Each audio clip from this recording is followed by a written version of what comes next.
Welcome in on what will be a wild Wednesday. Dennis Philippi in studio. We talk business of sports, and we haven't done this for a little bit. We'll be joined by Joe Dank, and then we will end our Wednesday last segment with golf picks. It is the U.S. Open. It's my favorite tournament because this is the tournament, Elijah Seegers, where the pros look like us. And I'm going to give you a great example. This will be the 10th time the U.S. Open has been played at Oakmont, which is just outside of Pittsburgh, Pennsylvania. There are no water hazards at Oakmont. There are very few trees at Oakmont. There are, however, 168 bunkers. There is, however, rough that is at minimum ankle deep, 5 inches deep to be exact. The greens are undulated and they are lightning fast. In the 10 years that they have played at, or the past 9, because this is the 10th, it's actually the 125th U.S. Open. On the past 9 Opens that were played at Oakmont, only 23 players finished under par. If I do my math correctly, that's about 8 guys per year. No, that's way too many. It's like 2.5. Yeah, 2.5. Thank you. 2.5 guys finished under par per time. Actually, 3 of the champions, a third of the champions at that tournament were over par. You heard yesterday, and I'm going to talk to Mickey and to Greg and to Johnny about this when we make our picks here. If you were a 15 handicap, 3 guys at Golf Digest decided 15 handicap, no way you would break 115. And you heard Steve Sand say yesterday on the show with Greg and Eli that if you were a scratch golfer at your club, a legit scratch golfer, not somebody who lies and, I'm, scratch when you're really a 5 or a 6. You're a good player, but scratch golfer, club champion. He wouldn't break 90 at this setup. This is going to be fun. Scotty Scheffler clearly is the favorite. The 2007 Open, the average score, because it was so tough, average score, 75.7. This is a par 70. 5 3/4 over par. They made it a little bit easier in 2016. It was still over par, 73.5, so 3.5 strokes over par. It's 7,372. You're going, Wolo, we've seen 7,800-yard layouts. This is a par 70, not a par 72. It's going to be fun. That is all I can say. NBA Finals tonight. We're going to talk with Joe Dank about the ratings. This one, they say you don't lose a series or you're never behind in a series till you lose a home game. Well, we know OKC's lost a home game. Can Indiana keep that home court advantage? The bettors in Vegas do not think so. They predict that Oak City will win this game tonight. I love this deal with the New York Knicks. They fire, for whatever reason, who knows, Tom Thibodeau, after back-to-back 50-win seasons and getting to the Eastern Conference Finals, out. And now Jay Wright said, I'm not interested. They tried to talk with Houston's Ime Udoka and also Minnesota's Chris Finch. Both those organizations said, no, you can't talk to him. He's under contract. Get out of here. Now, apparently, they're targeting Jason Kidd. Why would Jason Kidd leave? He's got Anthony Davis, Kyrie Irving coming back, and he's got Cooper Flagg. Why would he leave? For the hassle of New York? I wouldn't leave. Crazy. I love that situation that they are in. USA Soccer, I don't know what's going on. They lost again.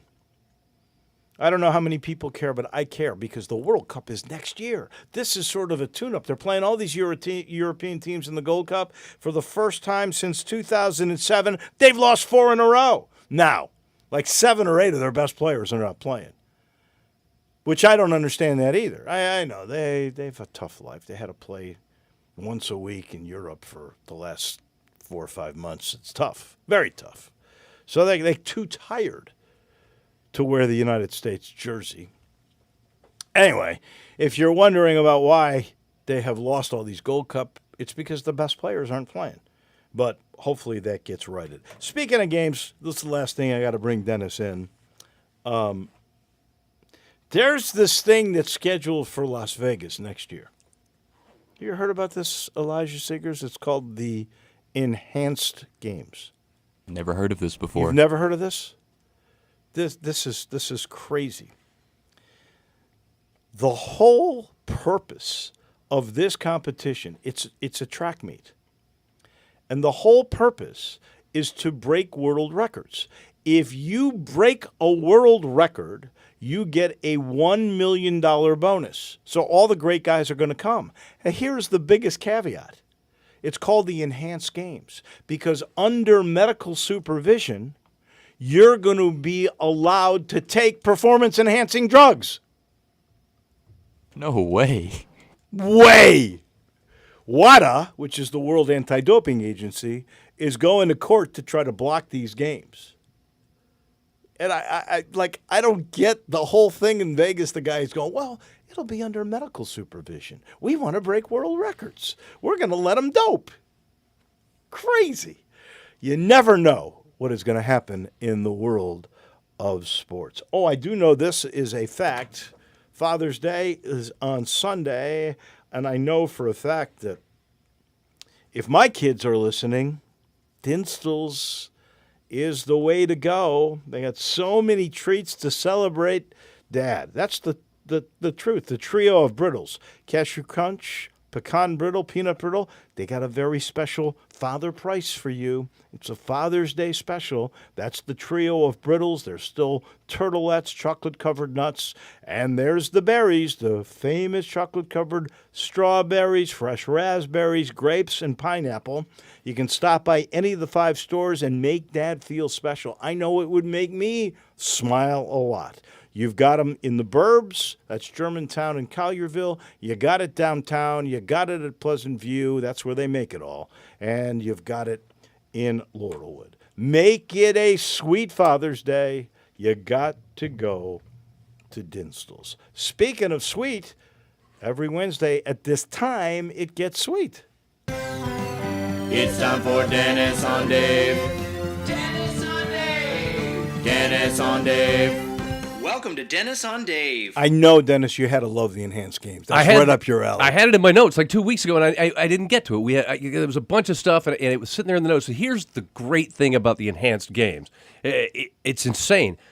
It's not just that they want to get world records.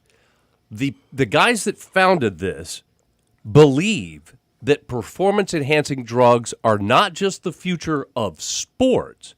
They're the future of humanity. They believe everyone should be using performance-enhancing drugs.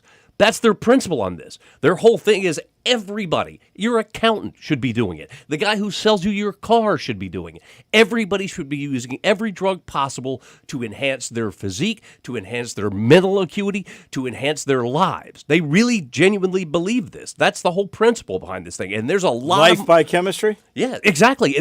Better living through chemistry. And they have a lot of money behind them.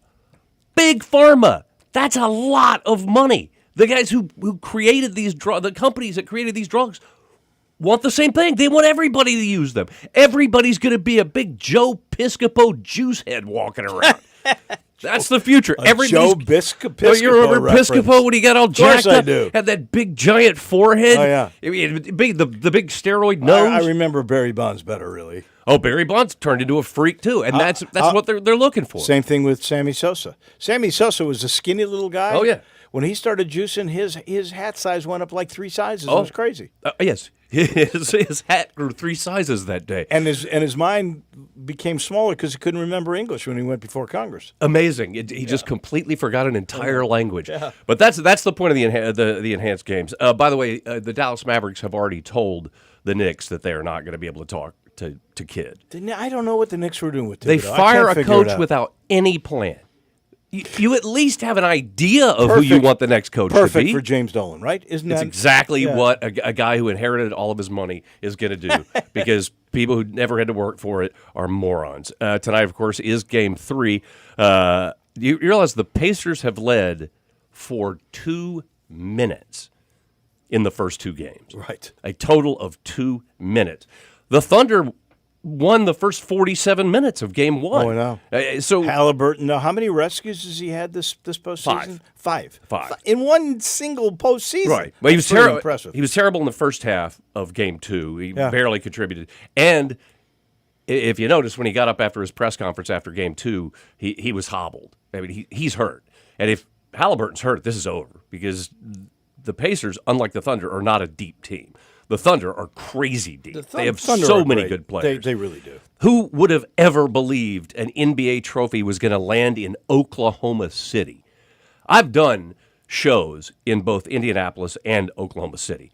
I had a lot more fun in Indianapolis than I did in Oklahoma City. Now, granted, the show I did in Oklahoma City was for the Oklahoma Highway Patrol. It was a little bit of a rough crowd. But Indianapolis is just, in general, I had a better time there. And Oklahoma City just isn't really a city. Excuse me. Yeah. Just isn't really a city. Now, we need this series to remain competitive. We want it to go to 6 or 7 games. And by we, I mean you and me and everybody who sits behind a microphone talking about sports. Because the second the NBA Finals is over, we hit the doldrums. And it sucks. We got plenty. We've got constant this is exactly what NCAA crap going on. Who knows about expansion of conferences? Who knows what's going to go on with the Pac-12 and we always got something to talk about. That is rough sledding right there to make that stuff entertaining. I was talking to a bartender friend of mine, Jamal, and I said, "Yeah, we're heading for a pretty slow time." And he said, "Yep, nothing but baseball, tennis, and golf." Which pretty much sums it up. Last year, we had the Olympics. If we got tennis like we had at the French Open, I can live with that. I'm going to get to that in 1 second. Last year, we had the Olympics, which was great. That really did give us a nice bridge between NBA and NFL. And I was lucky enough to be out for a few weeks with a detached retina, so I didn't have to deal with this. But this year, we're going to have to do it. We're going to have to face it. And yes, you're right. The French Open final, the men's final, both finals were great. Coco Gauff is so much fun to watch, and she's so dominant, and she's just a kid. Like we were talking about off the air. Yeah. The great stars in tennis are really, really young. I mean, Alcaraz and Sinner are really, really young. 22 and 23. Yeah. And we're going to get 10 years of these. Yeah, I mean, Alcaraz in their prime. Alcaraz, 22 years old, he's won 5 majors. That's ahead, by the way, of Joker, of Rafa, and of Federer. His pace is ahead of those guys. So what we could be seeing is, in the making, the greatest major champion of all time. Could be. Now, he is kind of a mouth-breathing weirdo, just the way he looks. His mouth is always just hanging open. And he does the hand. How can you not like the kid? He does the hand to his ear, begging for approval from the crowd. That's a wide receiver move. That's just an irritating behavior. Now, he's 22. 22-year-olds are children. I know. I got married when I was 22. It worked, though. It worked with you and the ear it's thing. True. I've been married 39 years. It worked with him. This dude got the crowd behind him. I mean, they were clearly for him, which was an advantage over Which was over weird Sinner. because Sinner is French, and it was the French Open. No, he's Italian. That's right, he's Italian. And he met the Pope. I love the fact that a guy named Sinner met the Pope. And did you see this story when he met the Pope? Put that together. Because of course he met the American Pope, and he gave him a basketball, and he was like, a tennis ball. He said, maybe we should do our tennis racket. But he said to the Pope, "You want to volley a little bit?" And the Pope said, "No, man, we might break something." They were in the Vatican. Well, he didn't say, "Nah, man," but he said, "No, we might break something," because he's concerned about. Well, the guy's Vatican. a Chicagoan. Of course, Exactly. he's ready to do anything. But he did. He met Senator, which I thought was very, very cool. Yeah, let's see. We got. I can't figure out the NIL thing. I'm trying to figure it out. Well, what would Can't. you like to know? Let me help you with this. All right. Well, I'll walk you through Are they this. going to actually? Because from what I saw, if a player gets more than $6,000 in NIL money, Right. it's going to be examined by a committee to ensure that it is actually NIL, that they're actually selling their name, image, or likeness. Well, they're supposed to establish what they call a fair market price, or that might not be the terminology, but that's the general meaning. And here's where I do understand your confusion, and I question, okay? If a guy is playing for, let's just say, Kansas State in Manhattan, Kansas, and the car dealer there wants to offer him X amount of dollars, how can there not be an advantage to Rick Pitino at St. John's, who will get a car dealer in New York City to put up the money? In that market, it would be a lot more money than in Manhattan, Kansas. So how can they establish what is a fair market price? Because the different markets are different. So None of it makes any sense. You know what's going to happen here? First off, they're sharing $20.5 million. That's good. And so universities are just saying, okay, we're going to cut people. Like the University of Michigan, I believe, has released 10 of their people in order to help pay the players. That's the way it's going. They're making adjustments so that labor is finally getting a percentage of the cash. The NIL is going to continue, and the rich people, the organizations that have the deepest pockets from boosters will be able to do it. But I think there's going to be a marketplace correction. There's going to be one or two guys that will get national endorsements like Cooper Flagg. Did you see what he made last year? $28 million. Yeah. That there's might be one or two of those guys that immediately go pro after that. And the others, the market's going to bring things in. The market will establish what is going to end up being so in theory, a fair share. In theory, some college players might actually be taking a pay cut next year. I think they will. Okay.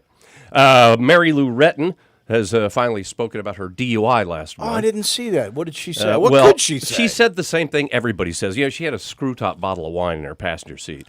She failed a sobriety test, and she said the same boilerplate crap that everybody does. I'm sorry I let down my family, my friends, my fans. The same stuff that everybody says. And I was going to make fun of her, but make jokes about this. Like, you know, as a gymnast, she ought to be able to kill a roadside sobriety test just because of her balance beam experience. But it's been a long time since she was on the balance beam, yeah, buddy. but a DUI is not really something necessarily we it's should not. be joking about. But here's the thing. She was slapped with a $100 fine as a first-time offender with a DUI. You or I get a DUI in Memphis, it's not going to be $100. It's going to be way north of $100, and it's going to jack up our lives. But here's the thing. Mary Lou Retton was in West Virginia. West Virginia is the kind of state that would say, I don't know, a DUI, $100. When you're out First-time offender, come on. She's from that state. Yeah, I've done shows in West Virginia, too. You know, I never have understood. Mary Lou Retton was big. She was A-list, right? Yeah. She became a motivational speaker. She was on the Wheaties box. I mean, she should have made a lot of money. When she had some sort of disease a few years ago, they had to do a GoFundMe thing for her.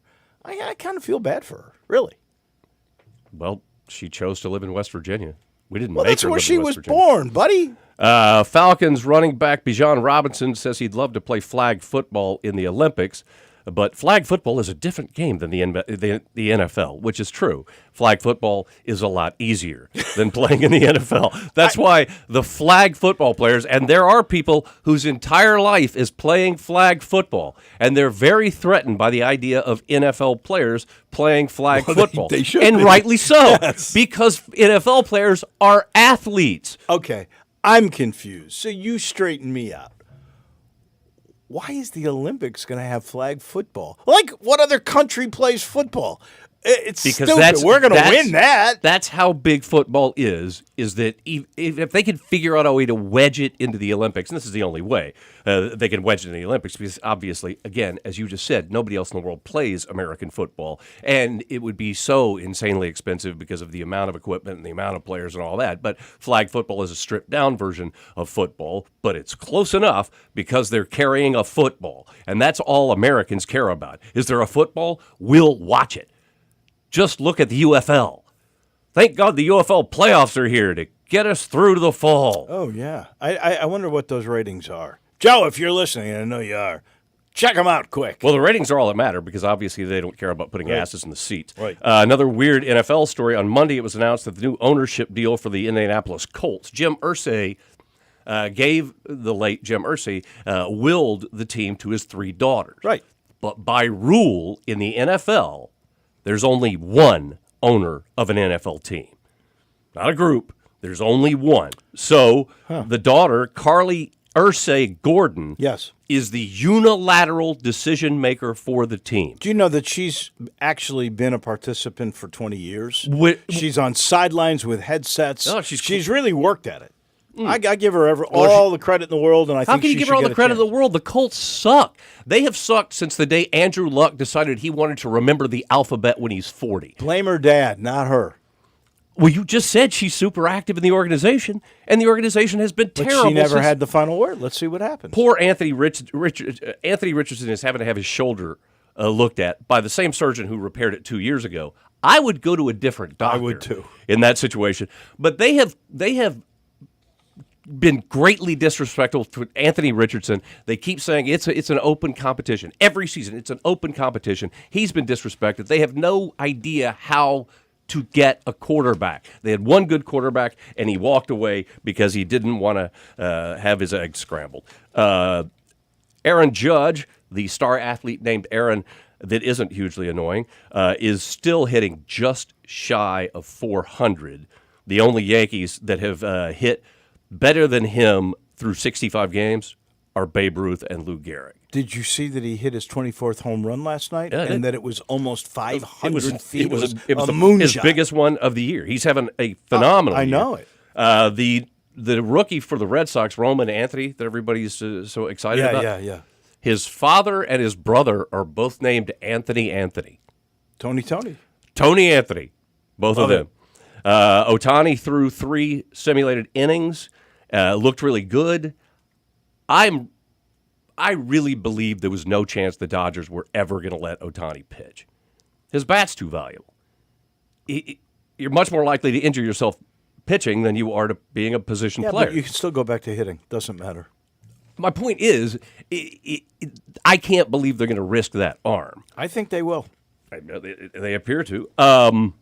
You were talking about the U.S. Open. Did you see John Rahm rattling off the winners of the U.S. Open in this century? I didn't see it, but I believe It was unbelievable. I'm so upset with that dude because he's the worst of the defectors. Yeah. Because he's a we really good like player. him. He understands the history of the game. And they did make him an offer he just couldn't refuse. But I think he's miserable where he is. I think he is. No, I agree with you because, DeChambeau, who I always thought it was DeChambeau, but DeChambeau is a tool. It's not a surprise that he went to live. But John Rahm does seem like a genuinely good guy. And he was asked, somebody just asked him about, past winners. And without even hesitating, he named every winner from last year to the year 2000. One after another in order. It was really impressive. Live Golf, by the way, is the organization, the Saudi money that funds Live Golf is apparently, according to one NFL writer, is trying to figure out a way to get a piece of the action in the NFL.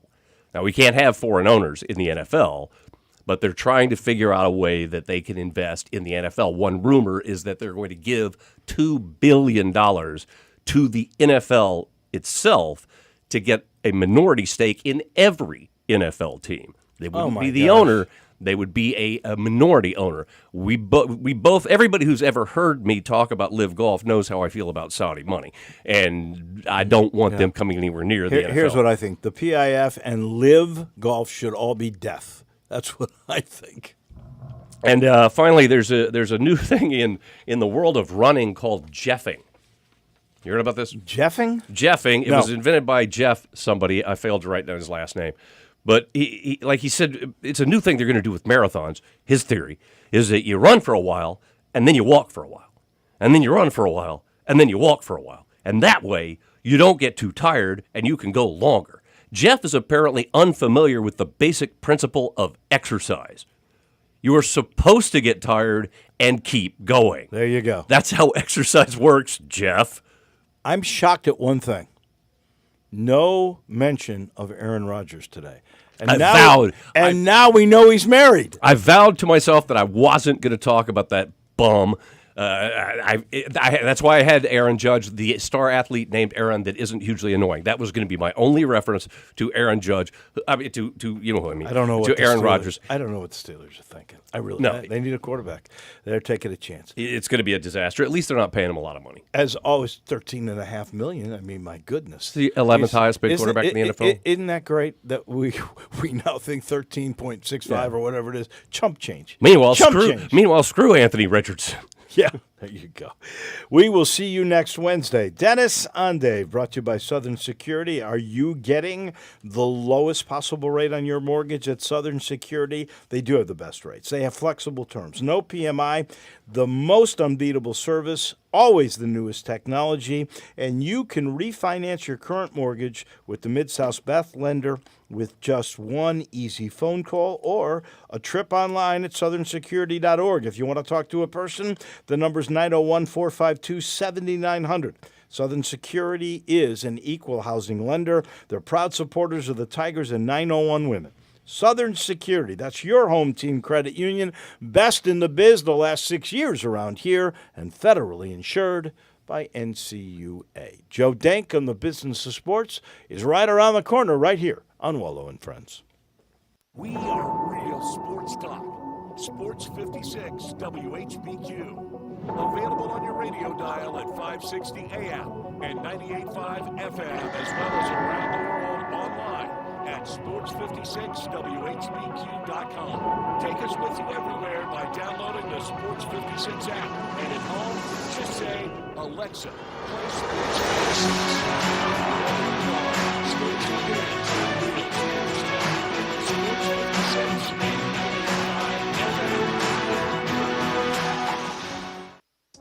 Air. We breathe it naturally. Simple, right? Not so fast. The air you breathe could be hazardous to your health. Don't guess. Be sure with a phone call to the Memphis Mold Inspector, the only licensed mold assessor in the Mid-South. Call the Memphis Mold Inspector to check the air quality inside your home or office. Call 901-292-7788 for clean air and peace of mind. 901-292-7788 or visit memphismoldinspector.com. I love my wife, but like most couples, we have different sleeping needs. One of us likes it warm, and the other prefers to stay cool. You can probably guess who's who. About 15 years ago, I set out on a mission to find the perfect fabric to keep us both comfortable. I found it in Viscose from Bamboo. I'm Tyler, founder of Cozy Earth. Cozy Earth offers the softest, most comfortable sheets, towels, PJs, joggers, and more. Our premium bamboo viscose fabric is incredibly soft, breathable, and moisture-wicking, helping regulate body temperature so you stay comfortable all day and night. Unbelievably cozy, ethically sourced, and designed to add a touch of luxury to your home. I believe so strongly that our sheets will turn your bed into a sanctuary that if you sleep in our sheets for 100 nights and don't absolutely love your experience, we will refund your money. No questions asked. I'm so confident that you'll love Cozy Earth that I guarantee it. It truly is the gift that keeps on giving. Go to CozyEarth.com and use code CozyComfort to save up to 40%.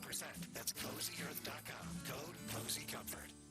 There is an army of people that work overnight, pulling the kind of hours most of us would never even attempt. And for those of you that live that life, we encourage you to end your shift by swinging by Sunrise on Jefferson or Sunrise East on Poplar. Not only will you find the freshest, tastiest, quickest breakfast made just for you, you'll also find a full bar at both Sunrise locations, so you can unwind like the rest of us with a cocktail to go with that breakfast. Overnighters, come to Sunrise and knock back a Bloody Mary and say, long night, lovely morning at Sunrise. Wally Hatchet serves breakfast all day and Southern comfort food for lunch. Hatchet fans love our huge omelets, breakfast Sammies, scrambles, and chicken and waffles. For lunch, check out the Mississippi pot roast, chicken fried steak, grilled meatloaf are one of our best-selling burgers, lipstick on a cow. Pickup, delivery, and catering are also available. Visit WallyHatchets.com to order online. Wally Hatchets is located at 6439 Summer Avenue and open from 7 a.m. to 2 p.m. Tuesday through Sunday. Wally Hatchets. Count your blessings, not your calories.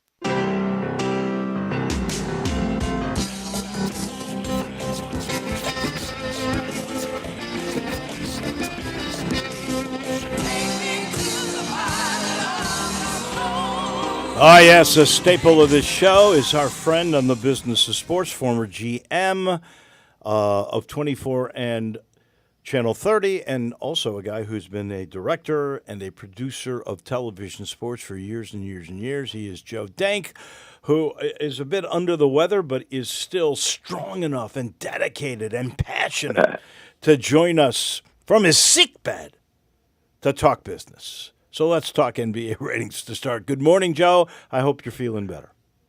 Thank you, David. I am a little better today. NBA Finals ratings. The headline is simply this. Game 1, lowest rated NBA Finals Game 1 since 2007. Ooh. Game 2, the lowest Game 2 rating since 1988. 1988? 1988. Holy Not to mention that the Game 2 Sunday night, now remember, we're coming off a fantastic Game 1, right? If you needed help, what would you want is a terrific Game 1 with a buzzer beater, with a great storyline, and the prohibitive favorite down 0-1 on its home court, and Game 2 bombs and is minus 29% versus Game 2 of last year's Celtics-Mavericks game. I heard Colin Cowherd say the other day that NBA and ratings are all star-driven. I don't necessarily totally agree with that because I think the brands of certain teams, Lakers, Celtics, Knicks even, which are all big markets, but historically they've been the NBA, I think they matter too. Like if this had been Oak City against the Knicks, I think the numbers would be a little bit better. But Cowherd was saying there's no stars, and I don't understand how he can make that comment with SGA. Shai Gilgeous-Alexander came from a brand name in Kentucky. He's the MVP of the league. He's averaging 30 points a game and almost 8.5 assists. I think he's a major star. I don't understand, unless it's just the two small markets, why is this the worst ratings for a Game 2 in 37 years? I don't get it. Well, so I would suggest respectfully that being a great NBA player and being a big NBA star probably are two different things. That's fair. And you become a big star by playing on those great brand names. If SGA was a Laker, if SGA was a Celtic, we would know his name all across the country. He plays in relative... Wait, Cleveland is not a major market. Cleveland is not a big city. Cleveland is not historically a great NBA town. When LeBron James was in that uniform, people watched. Again, let's not confuse SGA at this point and LBJ. No, but LeBron James, honestly, I mean, he was not on a winning team to begin with. He made him a winning team, but he was a big name right off the bat. People were compelled to watch him. I don't know why SGA is not apparently a compelling star, but Well, it's going to take. I would only submit this for some consideration. When we talk greats of the game, how many times does Tim Duncan come up? And yet he won NBA titles in a small market at a time where he couldn't cut through. So I think there's a lot more comparison between SGA and Duncan and the potential success of what Oklahoma City might be able to have, and comparing that to San Antonio, and none of those games went through the roof as well. I mean, that was not a time of high ratings and high star power. So the question with the great brands and the great players is almost the chicken and an egg situation. What made the Lakers, the Celtics, the Knicks, these great brand names were the great players that they've always had. And funny how that works out, but if you have really great players over a long period of time, you have a pretty good team over a long period of time, and then you become a big brand that gets good TV ratings. So if this thing was not headed for good TV ratings, when you have these size markets in with two teams that are great basketball teams, purists, I think, will enjoy this. I think it could be an incredibly competitive series. I'd be surprised if it doesn't go 6. I expect maybe it goes 7, and the ratings will come around as it gets deeper. But this is a heavy lift for the NBA from the star power factor and the size of the markets and the relative obscurity of these teams. I always throw you a curveball because Yep. I just thought about it during the last segment. The UFL championship game is this weekend. How have the UFL ratings been? Have they been strong enough where you go, okay, this league is definitely – I know the league's going to be around next year, and I think it's going to be in Memphis next year too. But Yep. how have – if you know, how have the ratings been this year in comparison to the last 2 years? So this year's 2025 ratings for the full regular season are in, and they average 645,000 viewers per game this year. That's minus 20% versus the previous year. Wow. Only 5 of the 40 games, so it was a 10-week, 4 games per weekend season, only 5 of the 40 games broke the 900,000 barrier. Only 1 did 1 million. Sunday's playoff games, Michigan played Birmingham on ABC on Sunday afternoon. It did 1.1 million viewers, so that was another time that they got over the million this year. And then there was a primetime game on Fox on Sunday, only did 873,000. So the final is Sunday. It's in St. Louis again, and St. Louis didn't make it to the final, so that doesn't help anything. No. Is an average of 685,000 a sustainable number to keep making money? I don't know. I mean, these guys. I mean, they need to fill time periods, and and sometimes the question becomes, if not this, then what? But we know attendance is a non-factor at most of these games, especially was the case here in Memphis, and 645,000 is 645,000. It's filling time periods. They are not the most attractive time periods. Let's face it. Saturday and Sundays in the spring at 11 a.m. That's not a key time period. You know, the biggest disappointment in the UFL this year, I think, was Fox put a game in prime on Friday nights this year on Fox broadcast, and it did not do well. And so that was a tough one because they thought they could do something, and that is a very attractive time period, prime time Friday nights, and albeit not one of the highest rated time period TV viewing nights is Friday night. But Fox has established some things with Friday night football, Friday night basketball, WWE in the past, and trying to maintain that Friday night presence with UFL, and it really didn't take. While we're on ratings, and then we'll turn to the House settlement, got to ask you about the WNBA ratings without Caitlin Clark. We know they were really good last year as a rookie with her coming off her historic career at Iowa. What are they like with her not on TV? So look, here's what's really interesting, and now I want to point this out, that there have been, since her injury was announced and she has been out, there have been 9 total national TV broadcasts. That's all teams. That's teams without Indiana. But the overall ratings in the 2-week period since she's been out are down 55%. 55? The 9 games, there were not, put it this, there were 9 national TV games when she was before her injury that averaged 1.02 million in the WNBA. Since she's been hurt, there have been 7 national TV games. They've averaged 463,000. So that's, I mean, it's almost like this. When I found this today and doing my research, I could not believe that all games are down this much. It also shows that the games she plays in are such tentpoles and drivers. Now, here's an interesting issue. Saturday night, the Fever played Chicago on Prime on CBS. Right.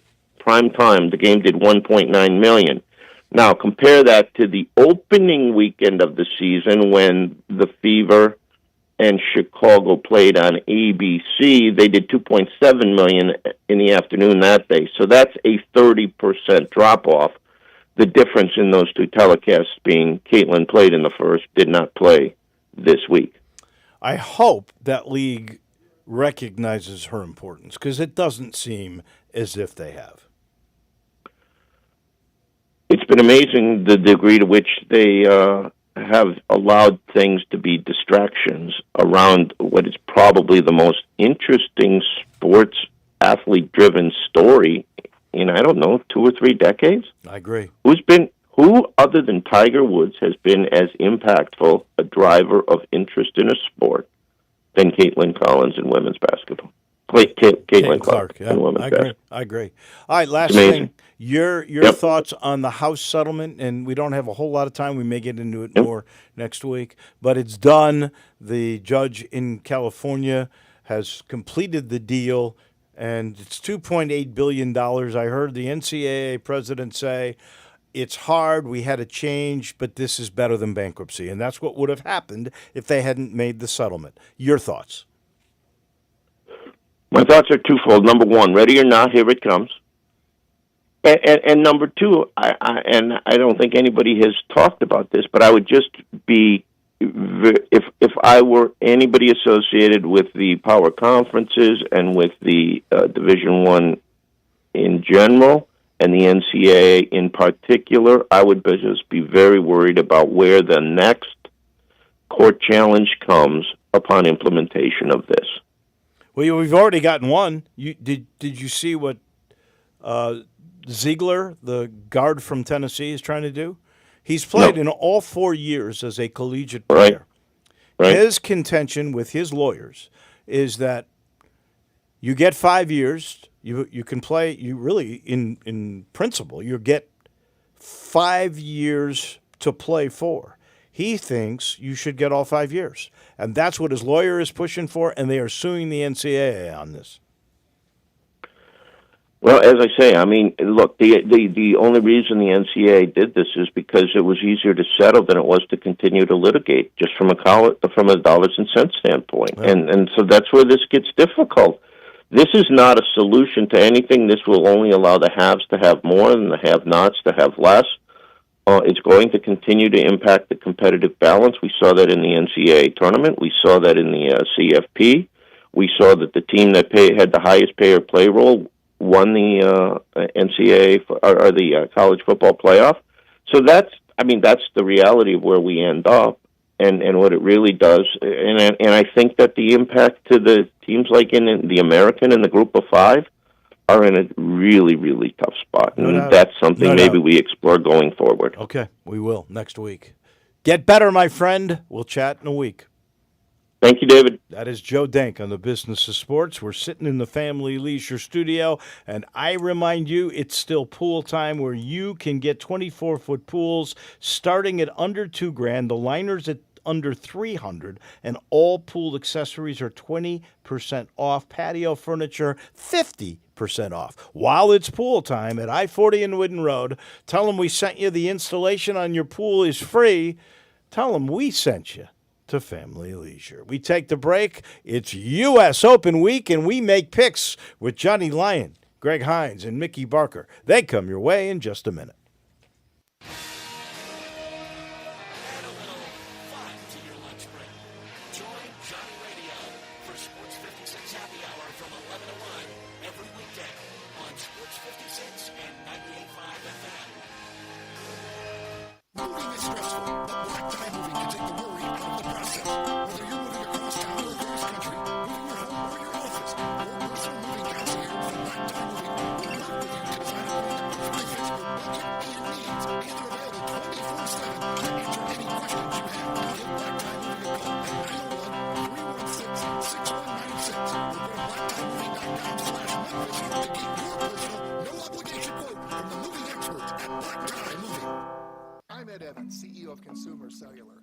over 50 and tired of your wireless bill getting higher and higher, there are 4 things to consider. 1, how much data are you really using? As we get older, we use less data on our wireless phone, but you're probably still paying for an unlimited plan that was designed for 20-somethings. 2, if you see Get a Phone on Us, get your sneakers out and run the other way. No one is giving you a free phone. You are paying for that phone over time with an overpriced rate plan and a long-term commitment. 3, check the fine print on that $15 a month plan. It's probably an intro price that'll double or triple later. You might even have to pay for several months of service up front. Number 4, be aware of cable company wireless plans. Most of your usage will be on Wi-Fi instead of 5G, and your calls and battery life could suffer. Switch to Consumer Cellular and get the same fast, reliable nationwide service without the big wireless bill. Our plans start at just $20 a month. Call 1-888-FREEDOM or visit consumercellular.com/facts. Plans include $5 credit for auto pay and e-billing. See site for additional facts. Briggs Powder Coating for a beautiful finish every time. Briggs Powder Coating specializes in automotive, ornamental, residential, and industrial coating. With 2 big airlines and the largest batch ovens in the Mid-South, Briggs can accommodate all of your powder coating needs. Locally owned and operated since 2002, Briggs Powder Coating will customize a beautiful finish just for you. Drop by or call to see how Briggs Powder Coating can bring color to your life. 901-367-2771 or BriggsPowderCoating.com. I'm Gary York. I'm the service director at Lexus in Memphis. Our service department wants to be more than just a place where you get your oil changed. We do glass repair, windshield replacement, recalibration of your camera and sonar systems, even wheel repair, tire replacement, all the things you would expect from a luxury automotive dealer. Please check out our website. You can schedule your appointment, check out our specials, hours of operation, or if you'd like to do it in person, please reach out to one of our associates at 901-271-5199.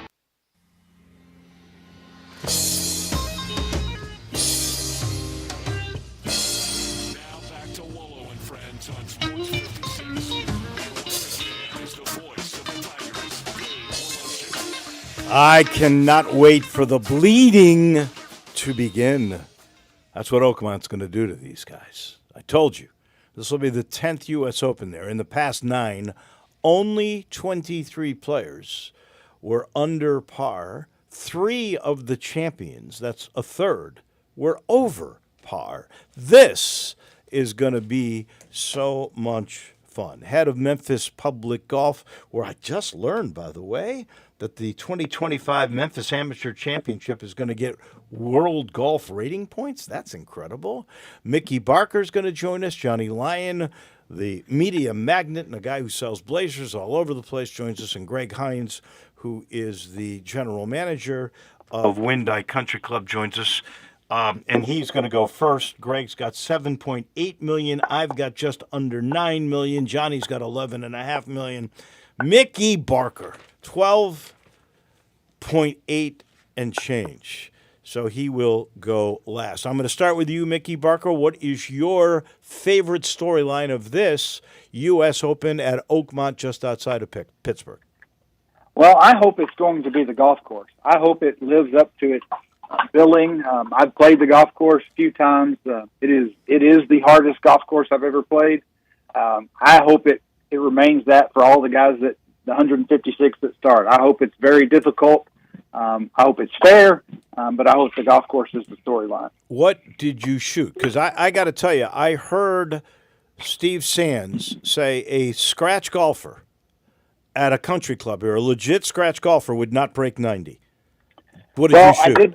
I did break 90. The last time I played there, I played the best of the 3 rounds, and I shot 77, and that was playing awfully well. With these kind of conditions? No. It wasn't. The rough wasn't this thick. It was long. It was probably knee deep, but it was wispy. So you could advance the ball, down the fairway. The greens were extremely fast, 12, 13, 14, somewhere on the centimeter. They say it's going to be 15 for this. 15? Yeah. Wow. That's like linoleum. Johnny Lyon, your favorite storyline for this U.S. Open?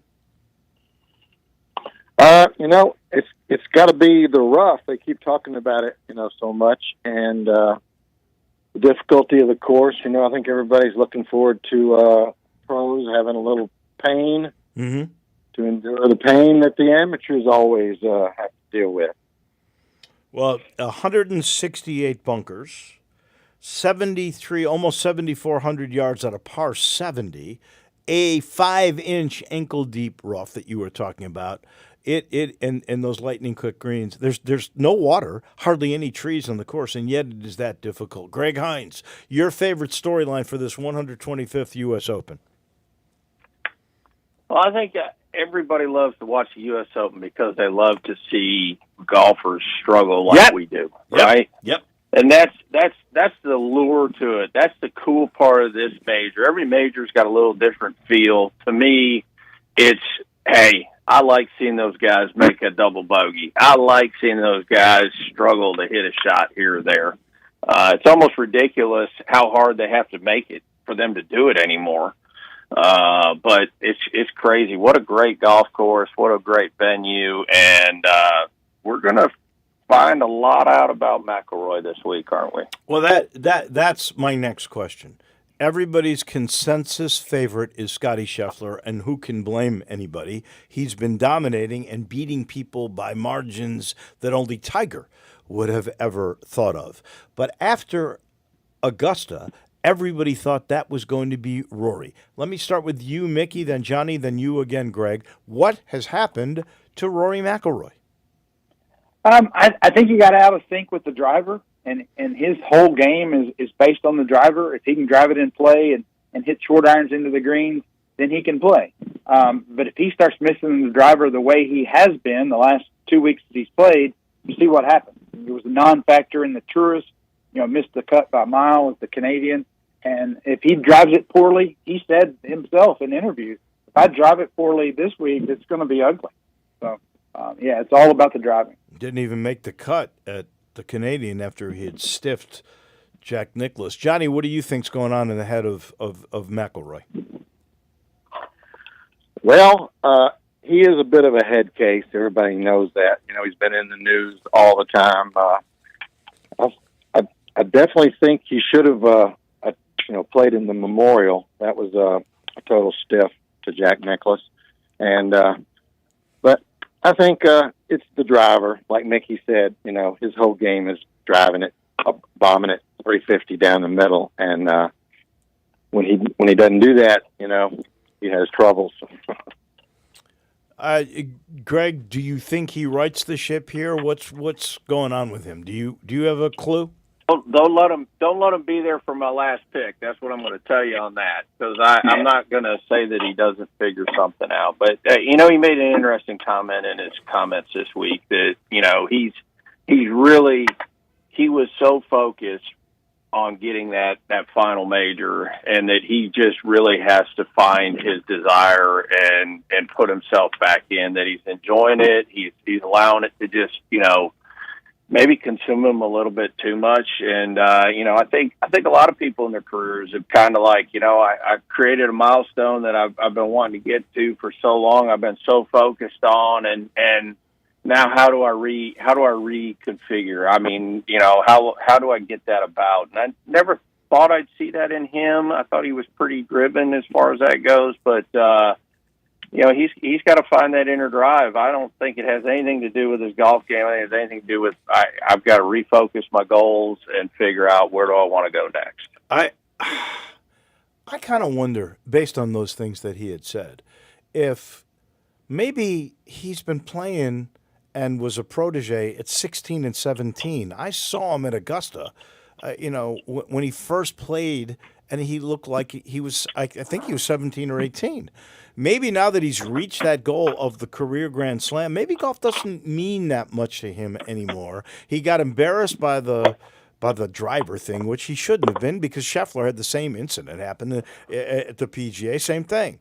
But maybe golf is at this moment still more important to him than it is to Rory. I don't know. I'm not going to use him with the second pick. I can promise you that. So we better get to picks. And Greg still in last, so you get to go first. And I'm sure I should just write down Scotty.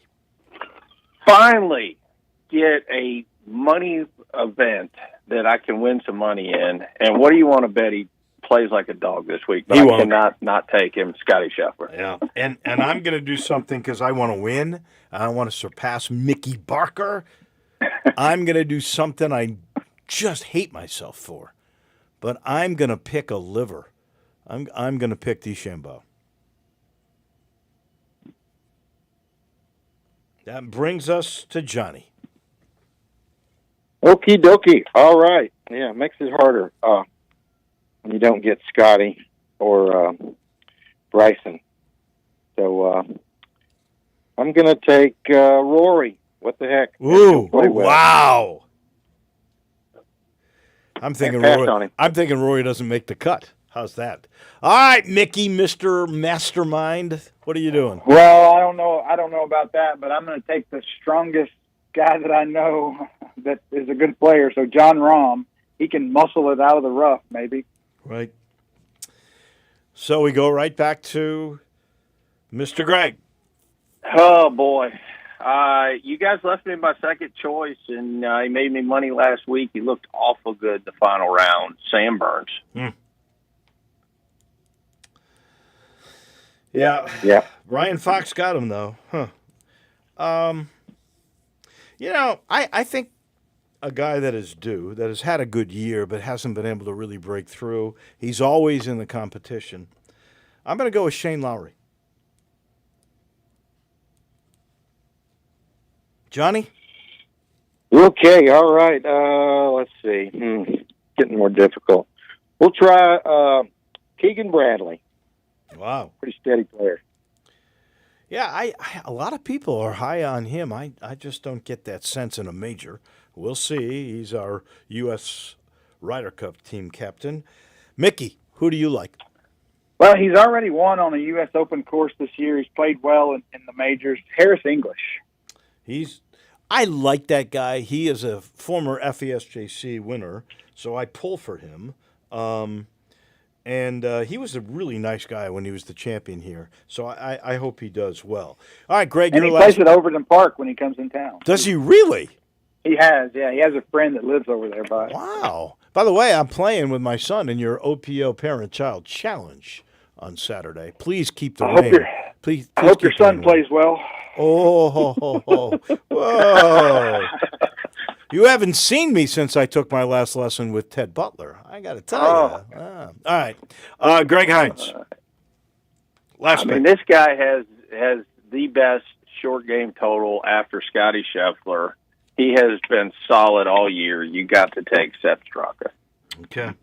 You, my friend, went straight down the PGAtour.com power index for this tournament. I just got to tell you, I couldn't stray very far this week. I spent a lot of time on short game players. Who's got the best around the green percentage and who gets up and down the most? Because I think that's a critical thing this week. I'm going to go with a guy that is due's not had a great year, and I'm not talking Colin Morikawa.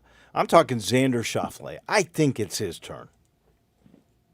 I'm surprised I got him with the third pick. So, Johnny, you want me to put you down for Oberg? You take him every week. No, I'm going to take a long shot this week. I'm going to go with Ben Griffin. Ben Griffin. Wow, yeah. We don't talk about him much. But, no, he's played great this year. Right, yeah, no. I don't know if this is his kind of course. We'll see. Mickey, last pick. Well, if everybody's missing greens and everybody has trouble getting it up and down and you're hitting it in crazy spots, who's the best at that? So that would be Jordan Spieth. Wow. I don't see that one. But then again, I don't either. I'm not in first like you. That is Mickey Barker. Those are the golf picks. Here we go. It's Scheffler, Burns, and Straka for Greg Hines, DeChambeau, Lowry, and Xander Schauffele for Wolo, Rory, Keegan Bradley, Ben Griffin for Johnny Lyon, John Rahm, Harris English, Jordan Spieth for our leader, Mickey Barker. Thank you, guys. I'll let everybody know the picks come to you by Memphis Public Links. You know they got an app now to make your tee times, or you can always go to Memphis. It's MemphisPublicLinks.com. You can select your course. You can grab your tee time. It's real simple and convenient. You can also call if you want to. Don't forget, kids under 14, if they walk, they play for free. They have all kinds of championships, and as I mentioned earlier, I should have talked to Mickey about it. If you play in the Memphis Amateur Championship this year, you could get WOGR points. Maybe some of the live guys will come down here to play that to get some points. That make a little sense, huh? Anyway, we thank all the guys, and we thank Memphis Public Golf. That'll do it for us. Johnny Radio's right around the corner. We'll see you tomorrow morning, everybody. Have a great day.